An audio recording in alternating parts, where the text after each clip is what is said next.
नमस्कार, आप देख रहे हैं उत्तराखंड एक्सप्रेस। आपके साथ मैं हूं कंचन डोगरा नेगी। आज अनलॉक 5 की अगर हम बात करें तो सबसे बड़ी खबर यही है कि अनलॉक 5 में आज यानी कि 15 अक्टूबर से देश भर में उत्तराखंड भी इसमें है, जिसमें कई बड़ी राहत मिलने जा रही है प्रदेशवासियों को। आज से राज्य में मल्टीप्लेक्स, थिएटर, सिनेमा हॉल खुलने जा रहे हैं। एंटरटेनमेंट पार्क और स्विमिंग पूल भी आज से खुल जाएंगे। तो जो चीजें बाकी रह गई थी खुलना, बड़ी राहत जनता को, वो आज मिलने वाली है। करीब 7 महीने के बाद देहरादून का जू भी आज से पर्यटकों के लिए खुलने वाला है। जिम कॉर्बेट पार्क के बिजरानी जोन में भी आज से आवाजाही शुरू हो जाएगी, लेकिन ध्यान रखना होगा कुछ बातों का। गाइडलाइंस को फॉलो करना होगा। सिनेमा हॉल जो खुलने वाले हैं, एंटरटेनमेंट पार्क जो खुलने वाले हैं, ये सब 50% सीट्स के साथ ही खोले जाएंगे। साथ ही सिनेमा हॉल्स की पूरी जिम्मेदारी होगी कि जो भी लोग वहां आ रहे हैं उनके साथ सैनिटाइजेशन पूरा किया जाए, सोशल डिस्टेंसिंग मेंटेन की जाए, चेहरे पर मास्क जरूरी होगा। अनलॉक 5 में आज की बड़ी राहत।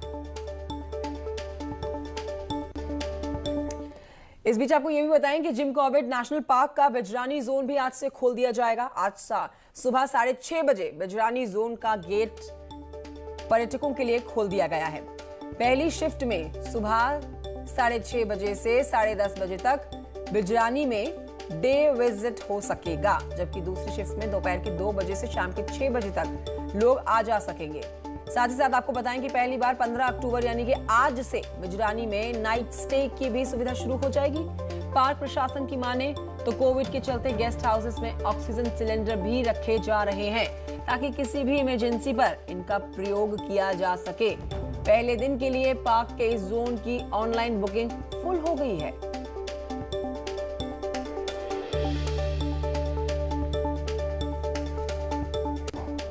और इस बीच आपको यह भी बता दें कि आज से देहरादून जू भी लोगों के लिए खोल दिया जाएगा। जू लगभग 6 महीने से बंद पड़ा हुआ है। जू आने जाने वाले लोगों को ध्यान रखना होगा, मास्क लगाना अनिवार्य होगा।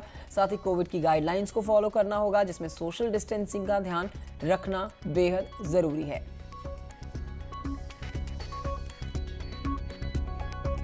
और आइए एक ओवरऑल अपडेट लेते हैं। मेरे सहयोगी सुनील नप्रभात थे, जो कि देहरादून से हमारे साथ इस समय लाइव मौजूद हैं। सुनील नप्रभात, अनलॉक 5 शुरू हो चुका है और आज 15 अक्टूबर से कई वो चीजें, या फिर यूं कहें कि बाकी की बची हुई जो सुविधाएं थी जिनमें लोग नहीं इस्तेमाल कर पा रहे थे, आज वो खोल दी जाएगी, जिसमें स्विमिंग पूल है, एंटरटेनमेंट थिएटर्स हैं, एंटरटेनमेंट पार्क्स हैं, जू है। तो प्रदेशवासियों को भी ध्यान रखना होगा आज से इन सब चीजों का लाभ उठाने के लिए।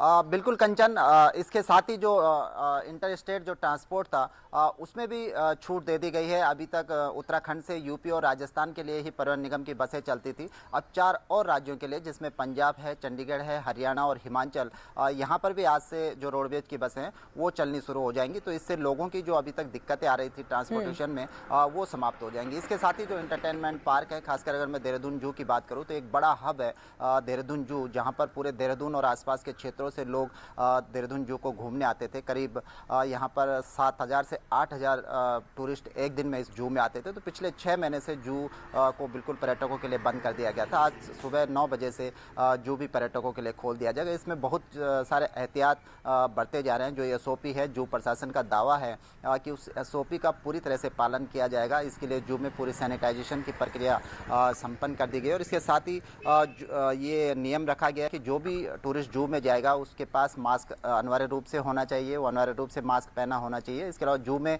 जो केबिन है, खासकर सर्पेंटाइन हाउस का और इसके अलावा एक्वेरियम का, तो इसमें ये तय किया गया कि एक शिफ्ट में मात्र। सुनील, आपको रोक रही हूँ बीच में, मैं आपसे जानना चाहूंगी कि आप इस समय कहाँ मौजूद हैं और आज से जो बिजरानी जोन खोला गया है सुबह 6:30 बजे से, जिसकी पहली शिफ्ट शुरू हो गई है और लोगों का आना जाना भी शुरू हुआ होगा, तो आपने क्या देखा? लोगों ने उन गाइडलाइंस को फॉलो किया जो सरकार की तरफ से जारी की गई है? एक तो 50% लोग ही एंट्री कर सकते हैं, साथ ही चेहरे पर मास्क, हाथ सैनिटाइज करना, ये गाइडलाइंस फॉलो करते हुए लोग दिख रहे हैं आपको? देखिए कंचन, मैं अभी देहरादून जू से लगे फॉरेस्ट एरिया में हूँ। यहाँ पर जू 9 बजे से पर्यटकों के लिए खोला जाएगा। इसके साथ ही जो बिजरानी जोन की आप बात करें तो वहाँ पर जो कॉर्बेट प्रशासन है उसने जानकारी दी है कि जो प्रोटोकॉल है, जो SOP है कोविड की, उसका पूरी तरह से पालन किया जा रहा है। सुबह 6:30 बजे से बिजरानी जोन पर्यटकों के लिए खोल दिया गया और इसके साथ साथ पर्यटकों को ये भी छूट होगी कि वो बिजरानी जोन में आज से ही रात्रि विश्राम की भी सुविधा उनको मिल सकेगी। जहाँ तक कोविड के मद्देनज़र ये सारी छूट की बात है कंचन, तो उत्तराखंड में अभी तक 56,000 के आसपास जो कोविड संक्रमितों का जो कुल आंकड़ा है वो पहुंच चुका है। और इसके साथ ही एक बड़ी चुनौती ये भी रहेगी कि अब जब सारी चीज़ों में छूट मिल गई है, चाहे वो स्विमिंग पूल हो, सिनेमा हॉल हो, मल्टीप्लेक्स हो या एंटरटेनमेंट पार्क हो, और तो उसके बाद ये जरूर एहतियात लोगों को जरूर बरतना होगा कि जो कोविड की जो SOP है, खासकर मास्क उनको पहनना होगा। बिल्कुल सुनील, सरकार ने तो अपना काम कर दिया और राहत भी दे दी। ये आखिरी अनलॉक 5 में सब चीजें ओपन हो चुकी हैं ऑलमोस्ट। तो सबसे बड़ा काम, सबसे बड़ी जिम्मेदारी जो होगी वो प्रदेश वासियों की होगी। शुक्रिया आपका सुनील प्रभा जानकारी के लिए। उत्तराखंड में 2 नवंबर से 10वीं और 12वीं के स्कूल्स भी खुल जाएंगे। इस पर आपको बताएं कि बुधवार को यानी कि कल कैबिनेट की बैठक में एक बड़ा फैसला ले लिया गया। त्रिवेंद्र कैबिनेट की बैठक में 18 प्रस्ताव लाए गए, 17 पर मोहर लग गई, जिसमें सबसे बड़ा फैसला स्कूलों को लेकर रहा। क्लास खुलेंगी और 2 नवंबर से शुरू होंगी 10वीं और 12वीं की क्लासेस की हम बात कर रहे हैं। इसके लिए SOP जारी किया जाएगा और इसके अलावा अब राज्य कर्मचारियों के वेतन से हर महीने जो 1 दिन का वेतन कट रहा था उसे भी वापस ले लिया गया है, पूरी सैलरी मिलेगी। और यही नहीं, राज्य कैबिनेट ने सालों से अटकी हुई खेल नीति को भी मंजूरी दे दी है। साथ ही आपको बताएं कि पर्यटन व्यवसाय से जुड़े हुए 2,43,000 रजिस्टर्ड व्यवसायियों कर्मचारियों को 1,000 रुपए और प्रोत्साहन राशि देने को मंजूरी दे दी गई। आबकारी विभाग में भी अब ट्रैक एंड ट्रेस प्रणाली होगी लागू।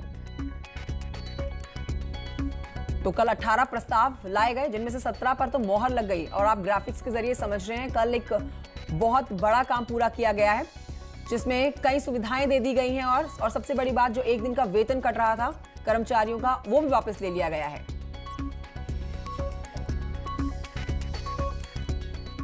निर्णय लिया गया कि आने वाली 1 नवंबर से केवल 2 क्लासें 10th और 12th सोशल डिस्टेंसिंग जो SOP जारी हुई है उसका सख्त से पालन कराते हुए और वो 2 क्लास खोलने की अनुमति प्रदान की गई है। बाकी का निर्णय बाद में लिया जाएगा। Degree college, technical college, medical college इत्यादि का निर्णय बाद में लिया जाएगा। मुख्यमंत्री, मंत्री, विधायक, IAS, IPS, IFS इनको छोड़कर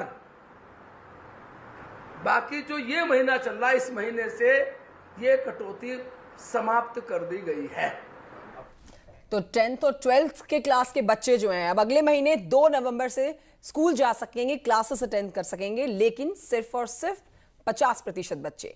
आज राज्य में आपको बताएं कि कॉलेजेस और यूनिवर्सिटी को खोलने के लिए वाइस चांसलर की मीटिंग होगी, जिसमें तय किया जाएगा कि राज्य के कॉलेज और यूनिवर्सिटी को कब से खोला जाएगा।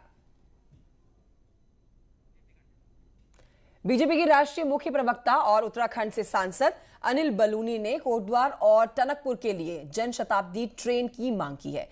बलूनी ने रेल मंत्री पीयूष गोयल से इसकी मांग की है और कहा है कि कोटद्वार और टनकपुर उत्तराखंड के बेहद जरूरी स्टेशन हैं। दिल्ली से इन दोनों स्टेशन की जन शताब्दी के रूप में अच्छी ट्रेन चलाई जाए।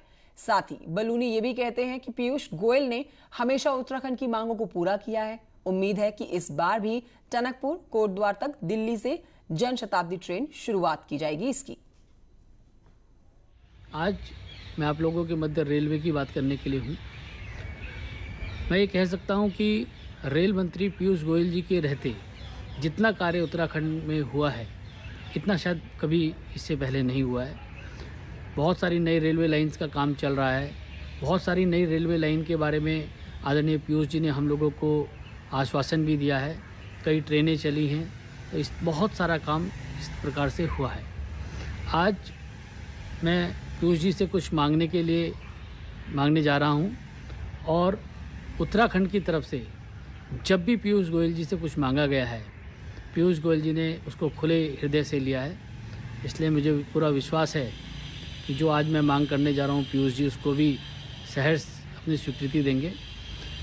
आदरणीय पीयूष जी, हमारे यहाँ कोटद्वार एक बहुत महत्वपूर्ण स्थान है वहाँ से दिल्ली के लिए एक अच्छी ट्रेन चल सके, इसकी अति आवश्यकता है। इसी प्रकार से टनकपुर से दिल्ली के लिए एक अच्छी ट्रेन की आवश्यकता है। मेरा आपसे नम्र निवेदन है कि इन दोनों स्थानों से, यानी कि कोटद्वार से दिल्ली और टनकपुर से दिल्ली एक जन शताब्दी एक्सप्रेस चल सके तो यहाँ के लोगों को बहुत लाभ होगा। इसलिए मैं आज आपसे इन 2 जन शताब्दी ट्रेनों की मांग करता हूँ और मुझे पूरा विश्वास है कि आप ये दोनों ट्रेनें उत्तराखंड को अवश्य देंगे। उत्तराखंड आपके कार्य के लिए सदैव आपका ऋणी रहेगा। बहुत धन्यवाद। तो रेल मंत्री पीयूष गोयल ने भी अनिल बलूनी को भरोसा दिया है और प्राथमिकता के आधार पर इन दोनों रूट्स पर जन शताब्दी चलाने का फैसला लिया है। आपको यहाँ बता रहे हैं कि बलूनी ने पीयूष गोयल को इसके लिए धन्यवाद दे दिया।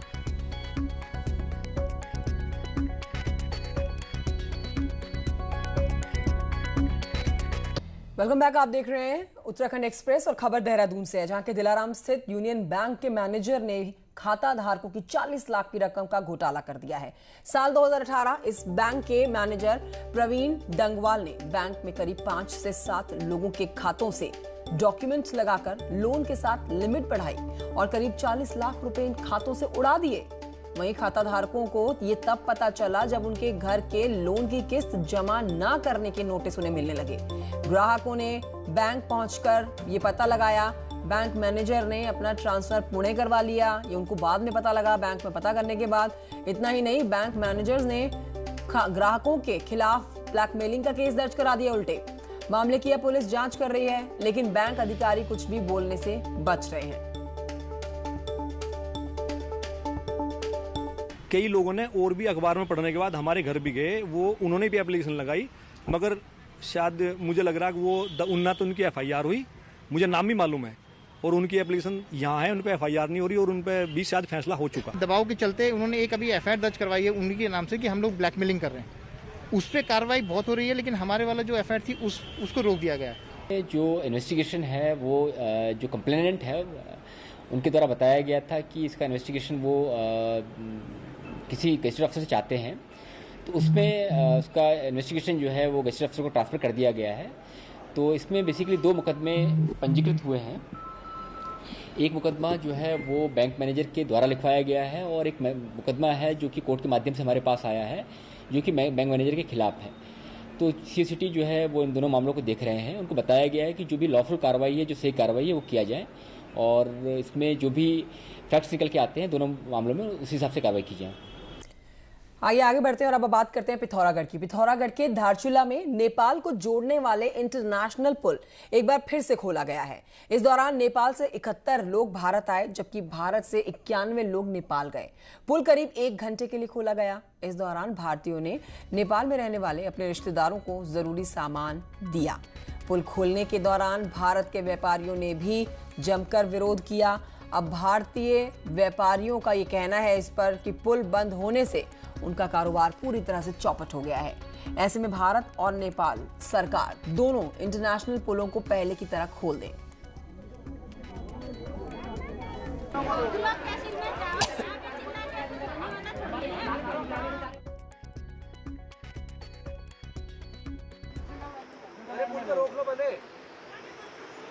कम से कम हमारे 200 व्यापारी प्रभावित हुए हैं, जिनके ऊपर 1-1 लाख का किराया चढ़ गया है। व्यापार जो है करीब करीब नेपाल के ग्राहक पर, नेपाल रोड का व्यापार नेपाल के ग्राहक पर निर्भर है। लेकिन जो है यहाँ पर हम लोगों ने एप्लीकेशन दिया, DM साहब को लिखा और वहाँ भारत सरकार को लिखा, किसी ने भी अभी तक हमारी बात सुनी नहीं है। लोगों द्वारा जिसमें जो है समय समय पर झूला पुल को खोला जाता है। तो इसी क्रम में आज फिर ये 1 घंटे के लिए झूला पुल को खोला गया था, लेकिन चूंकि लॉकडाउन और कोरोना काल की वजह से थोड़ा व्यापारियों की आर्थिक स्थिति धारचूला में डामाडोल हो चुकी है, तो इसको लेके व्यापारियों का मन में आक्रोश था। और आइए आगे बढ़ते हैं। इस वक्त की बड़ी खबर आपको दे देते हैं। बनबसा से बड़ी खबर आ रही है। यहाँ पर आर्मी कैंट के क्वारंटाइन सेंटर में जवान ने लगा ली है फांसी। आर्मी कैंट में हवलदार के पद पर तैनात था ये जवान, और मौत के कारणों की फिलहाल पता लगाने में जुटी हुई है पुलिस। किस वजह से मौत को गले लगाया इस जवान ने। मृतक जवान जम्मू कश्मीर का रहने वाला है, सुभाष चंद्र इसका नाम है। तो बड़ी खबर आपको बता रहे हैं, जम्मू कश्मीर का रहने वाला जवान, उसका नाम सुभाष, उसने जान दे दी है। आर्मी कैंट में हवलदार था ये मृतक जवान, और ये बड़ी खबर आपको बता रहे हैं, आर्मी कैंप में जवान की खुदकुशी की खबर। क्वारंटाइन सेंटर में फांसी लगाई गई है।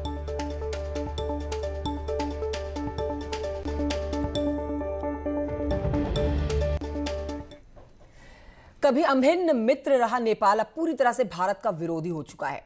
आलम तो यह है कि चाइना बॉर्डर को जोड़ने वाली लिपुलेख रोड बनने के बाद उत्तराखंड के सटे हुए बॉर्डर पर नेपाल की सक्रियता हर किसी को हैरान कर रही है।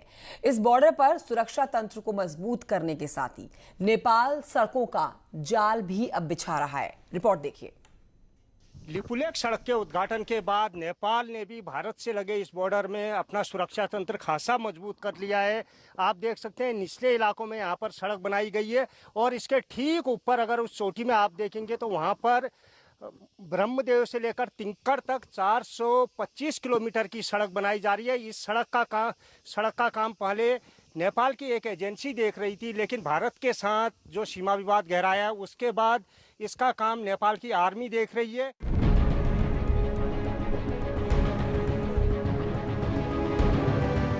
ड्रैगन के इशारे पर नेपाल आए दिन कुछ न कुछ ऐसा कर रहा है जिससे साफ जाहिर होता है कि वो चीन का मोहरा बन चुका है।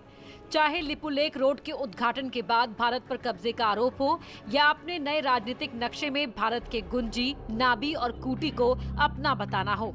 इसके साथ ही नेपाल उत्तराखंड से सटे बॉर्डर इलाकों में 275 किलोमीटर के बॉर्डर पर बीते 5 महीनों में 5 बॉर्डर आउटपोस्ट खोल चुका है।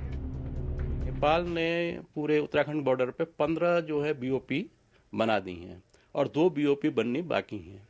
इसके अलावा जो उसका महाकाली कॉरिडोर है उसको भी जो बन नहीं पा रहा था धारचूला से ऊपर, उसको सेना को सौंप दिया है ताकि सेना उसको बना ले।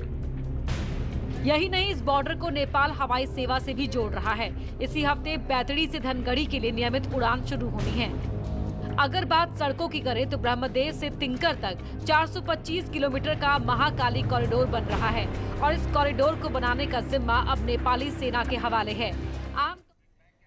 और इसी के साथ बुलेटिन में इतना ही। एक छोटा सा ब्रेक यहाँ ले रहे हैं। ब्रेक के उस पार देखिए यूपी एक्सप्रेस।